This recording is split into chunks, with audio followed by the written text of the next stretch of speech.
This is Providence Television International, the game changer.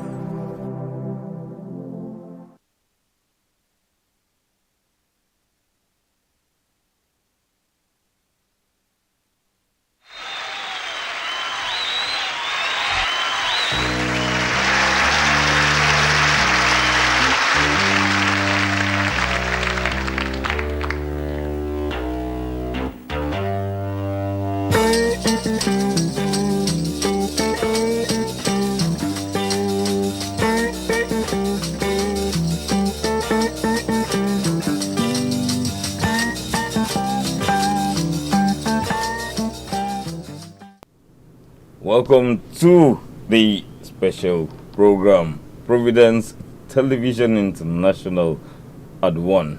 I am Ubebo Ikekwa. And who else would I be discussing Providence Television International at 1? Apart from the CEO and chairman of Providence Television International, Dr. Emmanuel Gariba. You're welcome to the studio. Yeah, the greatest pleasure. The joy I have now, I don't know which is bigger really. Now or when the program, or rather the station was commissioned. I don't know. I think it's very subjective. For me, I think this is bigger. This must be bigger because we've weathered the storms. Yes. Now there's relative stability. When we were coming up, things were tricky really. I mean, in terms of equipment, in terms of construction of the facility. But I'm glad at the end of all of that, and of course, don't forget that I was going back and forth, Benin, Abuja, trying to get the license from the National Broadcasting Commission. And when eventually they wrote, "Oh no, you can now proceed," I was very glad. But that was just one step of the whole lot. And then it also meant that I had to do some breaking down of some brick walls and things like that. To create what we now call an edifice. I mean, this was a mud house, much older than my humble self, but we've been able to do that. Thanks be to God for all of that. Then the equipment stage, the recruitment of staff, and all of that stuff. But the important thing is the station is alive. Exactly. Yes, and we are meeting the needs of our viewers, of our clients, corporate bodies, and all of that. We have tried to make the difference, creating a template of making it work out in such a way that people can say, yes, we have some fair weather. We are breathing some fresh air. All right? Quite different from what some other stations do. But exactly. Brings me to my next question, the game changer. Yes, that's right. That's exactly. Right. It has to come with the station naturally. If you say that we are Providence Television International, we just needed something, catchphrase, to be able to sync in properly with that. And I thought it was given from divine inspiration. What should we call it? There are so many things I thought we should call it, but something just came across, and it was written there, the kind of revelation or the game changer. Yes, that's true. And we must abide by that, and we'll be able to live it up in the last 1 year. People now see us as different from what they have all been used to. That gladdens my heart, and it makes me feel really good. The conceptualization of programs, all the ideas we have, they are coming into focus. Look at our news presentation, for instance. It is different from the others. Exactly. Yes, exactly. It's much different. All the other programs we have, personality interviews, and all of that. I can maybe rule them out for quite a little while. Issues in the news analysis, health matters, and all of that. The road to the vineyard. They have programs that are meeting the needs of a cross-section of the people, from the papers, Echoes of Reason. This is also a novelty. And what's trending, for instance, we have that on a regular basis. Okay? So we bring in all into the mix for the satisfaction of our viewers. And I think that they have not been disappointed at all. The vision, what actually drove you to that vision? Is it that some other broadcast outfits did not meet up to the needs, and that was what you kidded? I mean, we just have to be different. For instance, if we say we're the game changer, what makes you the game changer? Game changer, of course, means that you're a step ahead, of some others. I mean, in terms of concepts and ideas, right? But don't be surprised. I mean, people have told me this on many occasions that, oh yes, Emmanuel, we are not surprised because you have been there. You have been in the industry for 4 decades or slightly more. So we are bringing all our experience into the fold. And I believe that, yes, there's more to come. That's why I think it was necessary for us to celebrate this first anniversary. It's a milestone, actually. Yeah, people do. Second year, third year, they are not as important as the first year because you're looking back and the kind of stock taking. Where are we coming from? Where have we been? And what is our projection into the future? Yeah, this is why this celebration is very important. I'm very glad about it. And so 4 decades of journalism. 4 decades of journalism. Of media practice. Of media practice. 4 decades of media practice. There are individuals where you don't, 40, that's quite 40 years. Give or take. 40 years and even slightly more. We've gone through the crucible. Yes, at my tender age in those days, when I was in Radio Nigeria in 1976, 2 years after I left the college, really, because that was as good as me coming immediately after I left the college. But you also that you knew even at the college that you were going to be. Yes, of course I knew that. Okay. I knew. There's no doubt about it because we all knew what we were going to be. My generation, for instance, the older ones, I'm not too sure of now, but most of us wanted to be doctors. They ended up as doctors. I wanted to be a broadcaster. And I went back to university to study law and all of that. But basically, I wanted to be a broadcaster to make a success of it. So that's why at that tender age, really, in 1976, I joined Radio Nigeria. And by 1977, I was already on the network service of Radio Nigeria, doing commentaries and things like that. I'm not too sure now if kids of these days have the capacity to do that. I mean, I think we knew what we were doing, even at that level. And at that time, we were brought up in a system that encouraged you to go for the best. So I saw myself going for a higher ground, and there was a large picture. That is why, for instance, I had to go through the mill, to take my time to go through presentation. I was an announcer, what they call continuity announcer in those days. I was a producer, features producer, documentaries, talk show presenter, for example. I was into commentaries, news reading. So I went through the whole system. And that's why there's relative stability. I mean, for instance, today, I can tell you that, yes, I'm abreast with whatever is going on in the system, whether it's news production or programs production. It brings me to my next question. Everybody knows Dr. Emmanuel Egariba as regards sports. Sports came along the way. Yeah, sports came along the way because I started out as an announcer, really, and I went into production back at Radio Nigeria in those days. And then fortune smiled at me. I mean, the man who was there left, so I was pushed forward as a sports producer. Actually, it was a combination of outside broadcast and sports, meaning that you could do commentaries on ceremonials very, very vividly. And then sports again was added. But I had a knack for sports, really. So when I was asked to go into the sports unit, it wasn't strange to me. I covered so many sporting activities. I can't now begin to reel them out, but I remember the Challenge Cup matches, all those wonderful cup ties, the Continental Championships, Ogbe Hard Court, for instance, tennis championships. We did all of that. Athletics, National Sports Festival. I covered as many as I think 4 or 5 national sports festivals. Okay. So, but yes, to God be the glory. That gave me a grounding. You've covered sports activities outside this country. Oh yeah, sure. Yes, why not? I mean, when teams were going out, particularly teams representing Bendel in those days, we used to travel out with them. Bendel Insurance, for example, we used to go. I remember when we went to Cameroon, we played a 1-1 draw, I think, with Canon Sportif, and we were hoping that when the second leg would come, there would not be a foregone conclusion, but Bendel ended up being beaten. I can never forget that match because they ended up being beaten here, when we had the likes of Thomas Nkono, what's the name again now? Ole Ole.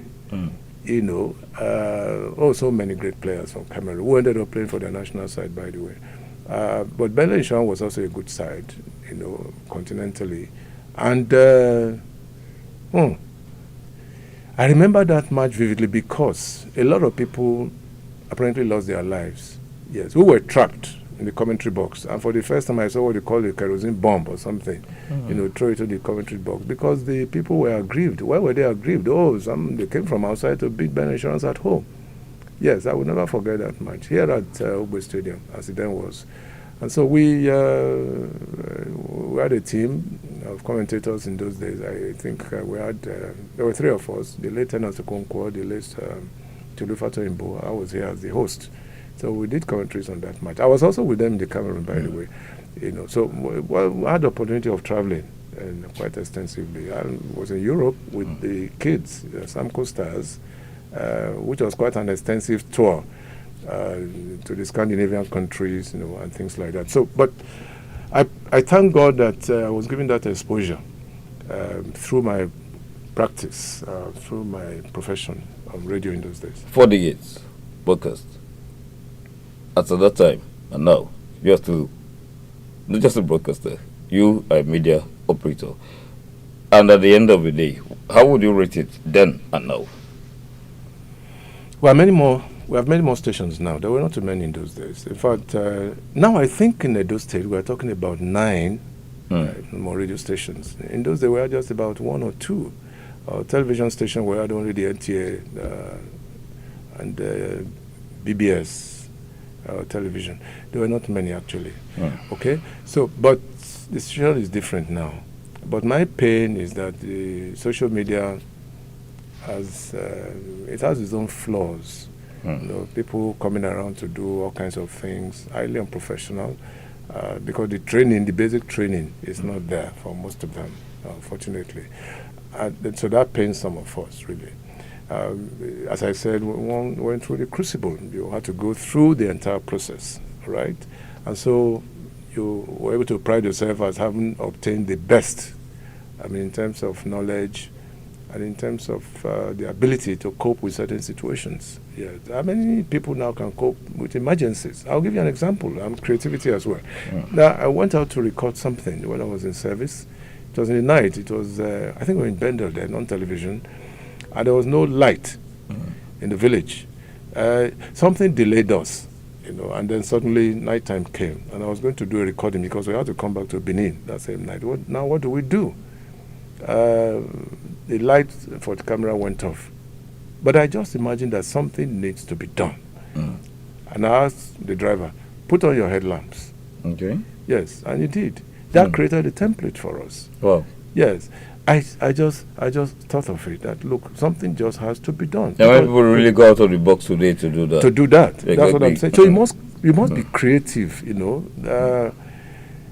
There's no entanglement, really. You need to be creative and think out of the box. In fact, if there's any institution where you think out of the box, it's in broadcasting, because when you're a producer, you must create things. Look, there are so many examples to give, for example. And yes, that day we recorded and we came back, and it was a beautiful thing. All right. Now, in those days where there were no computers, but today that's a fair aspect of what is happening now. No computers in those days. Even as we are talking to our viewers now, no cameramen.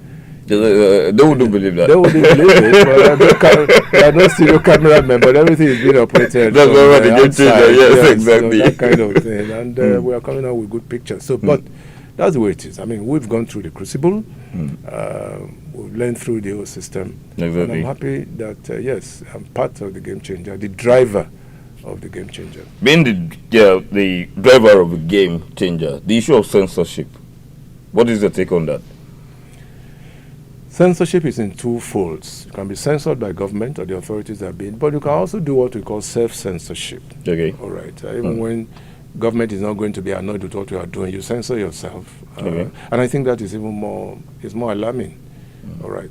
Because a lot of particularly government-owned media houses, they don't imagine that what they do can be admired by government, even when it is seemingly negative. Okay. I'll give you a typical example. Okay. If a road is bad, Mm. you as a government organ can take the place, go with your cameras, take the place, and run a commentary on it that yes, the road is bad, but government is willing to put it right. That will not annoy any government, really, because you will tell them that yes, you're going to interview one or two people in government. They will tell you that yes, this is what is going to be done, right? But when you now gloss over it, and you think that by showing the pictures, government will put an axe down the line, then you are not doing justice to professionalism. You are not. Providence Television International has always come out to tell the people the truth. Are you not scared about the aftermath of telling the truth? As long as you tell the truth in a way that does not assume the status of bias.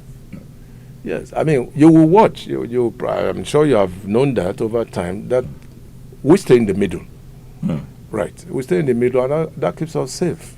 I've had a lot of interactions with government officials, and they tell me that, look, Emmanuel, we like what you are doing. You are no bias. And that is because you remain apolitical.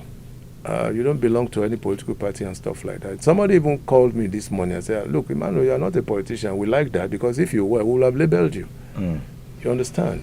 Okay, so we stay in the middle, and when the federal government is doing well, we say the way it is. Well, where there are commas, we also say it.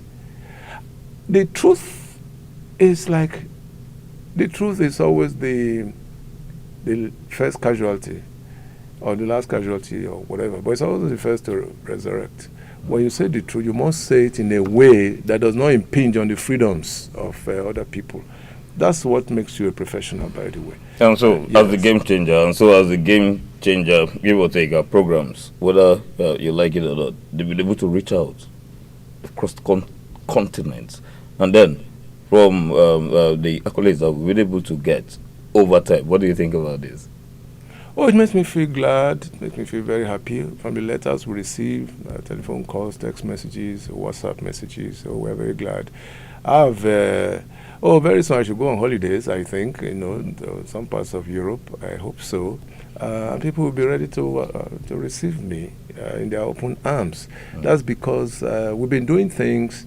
As a matter of fact, somebody called me, I think from Germany.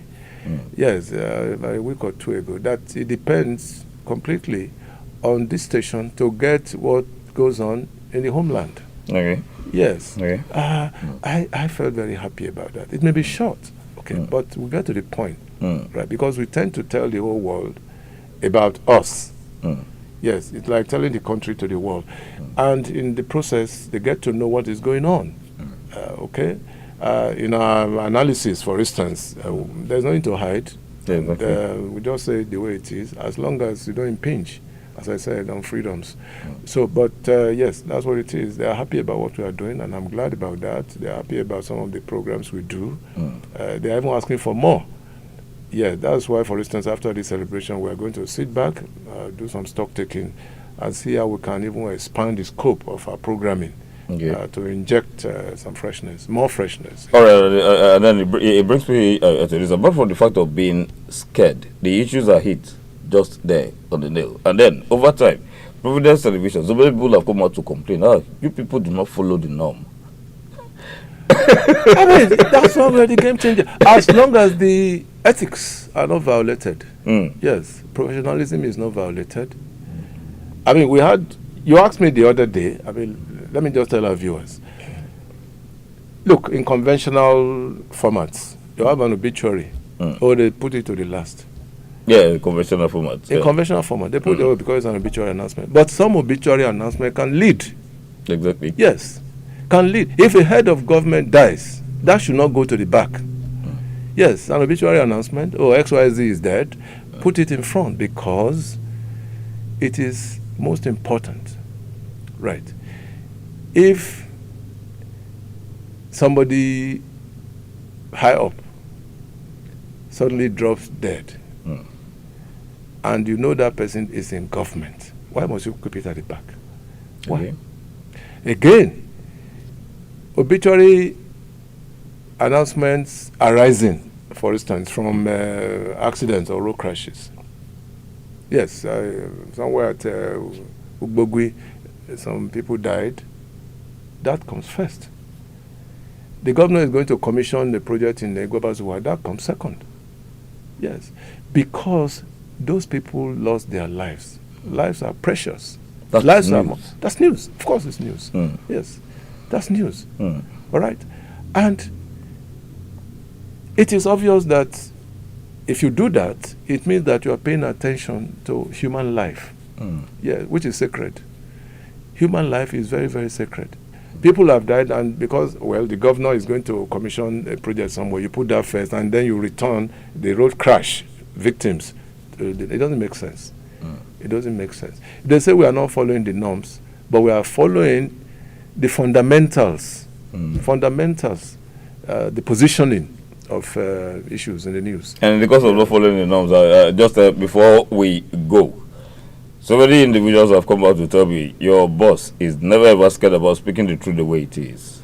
I'm asking again, what is that drive? What is the drive? Is it must be different. People want to know the truth based on facts. Okay? Facts are sacred, as we learned in law in those days. Facts are sacred. Comments are free. All right, but you must abide. You must abide by the truth. If, for instance, somebody, yes, this is a good example. Somebody has been reported to have stolen 80 billion naira. Because you are in the same party with the fellow, you suppress it. That's injustice. It's injustice to the news and to the feelings of the people. So you must say the way it is. But don't embellish. Yeah, don't embellish, and don't have comments of your own. Leave the comments to the people. They are the judge.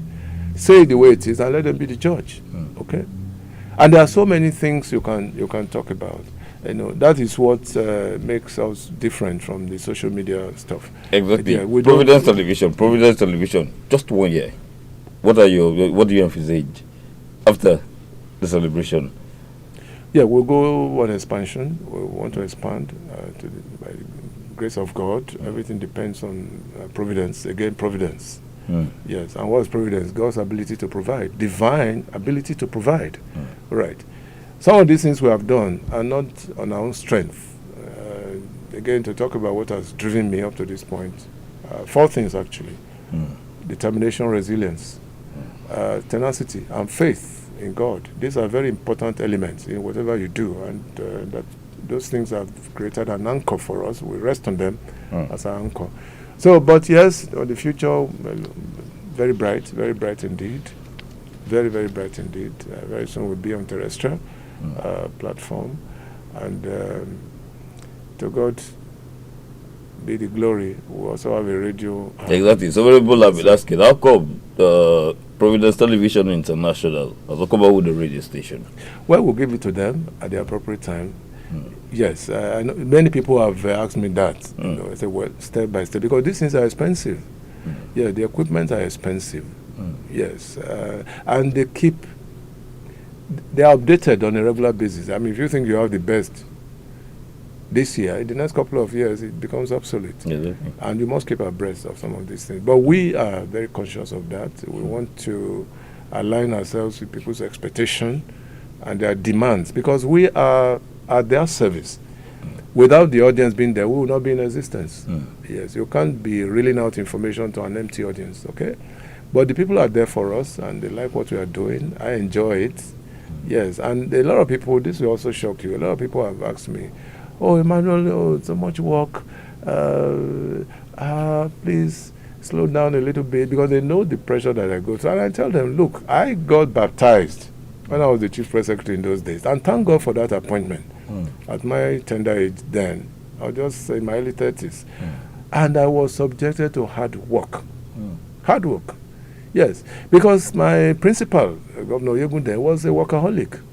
Maybe he had this because of the training he had from the public service. He would be in the office till about 6 or 7.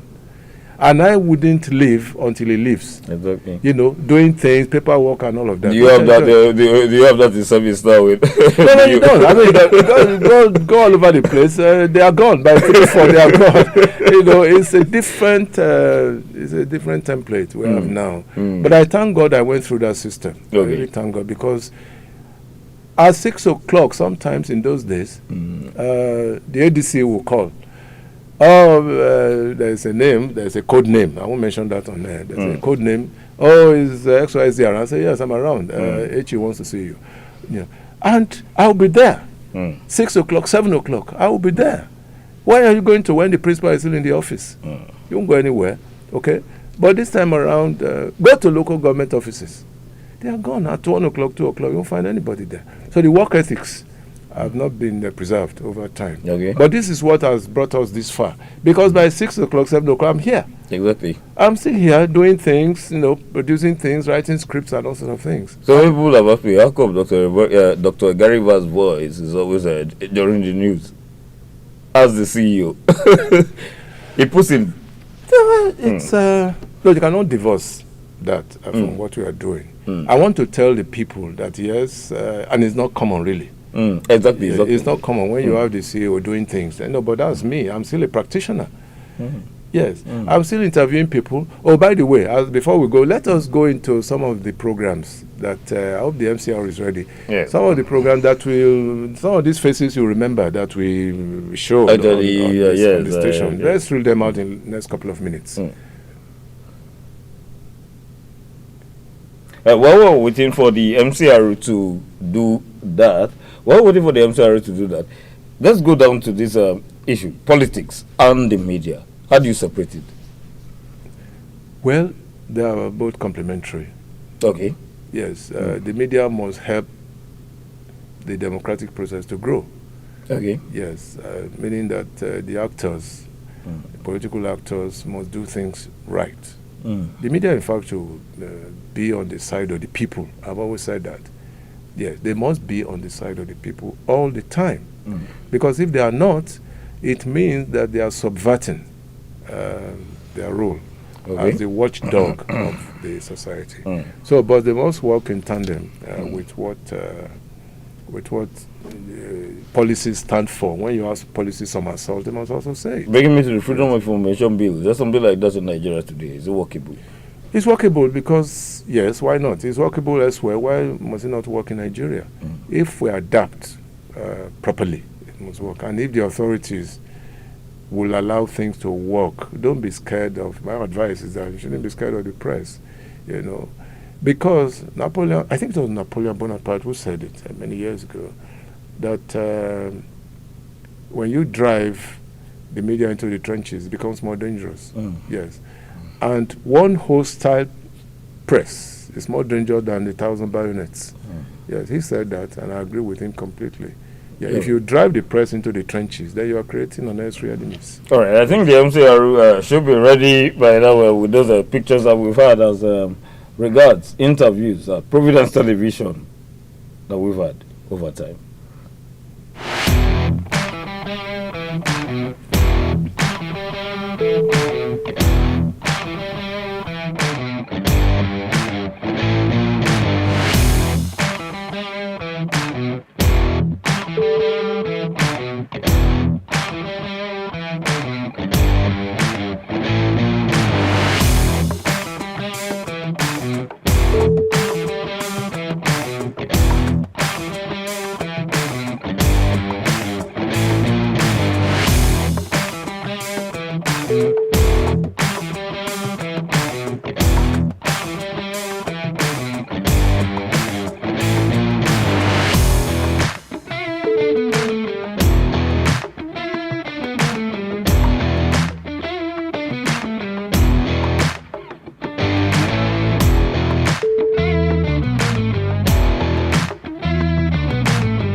only on Providence Television International.